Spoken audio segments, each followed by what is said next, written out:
All right, let's welcome in our panelists to talk more about this. Republican strategist Erin Perrine is here with us. Patrice Leon-Luca is back as well from the Independent Women's Forum, and so is Jack Brewer, retired NFL player and entrepreneur. And I'm pretty sure everyone on the panel can define what a woman is, right? Right? Why does the left... Jack, why does the left seem to have so much trouble answering this? There was an exchange with Lauren Boebert yesterday. She asked Javier Becerra. We saw the Supreme Court nominee, Ketanji Brown Jackson, struggle with this answer. What is so hard for the left to answer about this question?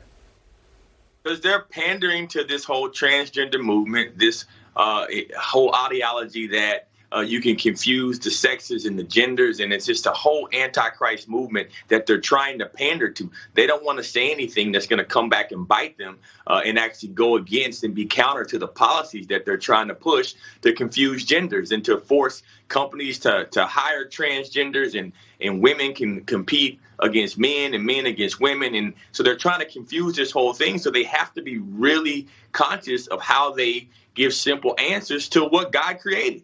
And so they're going against science. They're going against any normal logic here. And folks have caught up to it. I think this will be one of the defining things that will help the Republicans and conservatives take back the House and the Senate and then the presidency. They're not going to be able to hide and run from this. They may have big corporations like Disney that agree to go out and mass confuse our children and our families. But at some point, I think this will be the one issue that's going to unite conservatives and those on the left that have common sense, all to be able to agree on one thing. And I can't wait for that day to happen. But we see it coming to fruition.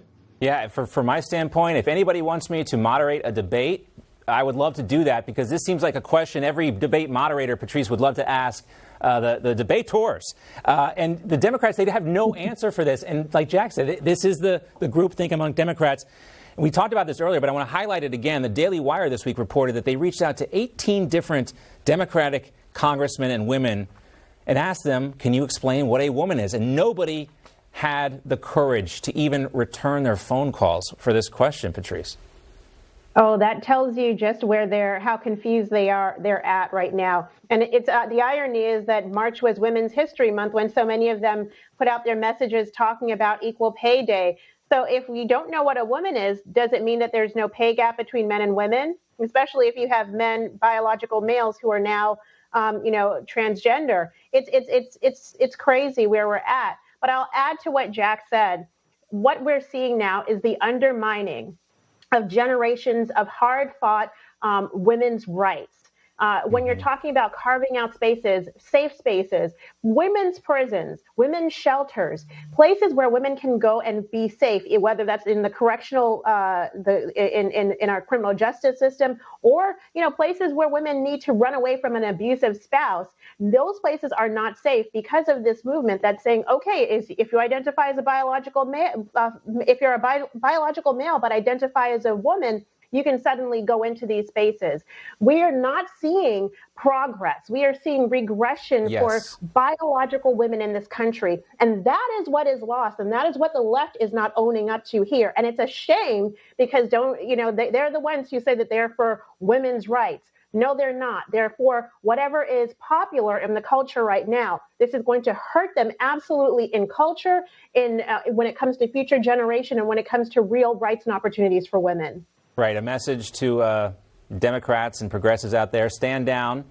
Conservatives have the women's liberation movement. We got it. Right. Before you know it, we're going to be advocating for the Equal Rights Amendment. Just kidding, of course. But Erin, I wanted to talk to you about something that the Democratic National Committee Chairman Jamie Harrison recently said. And if it's any indication about how worried Democrats are about 2020, I think Jamie Harrison gave us some indication here.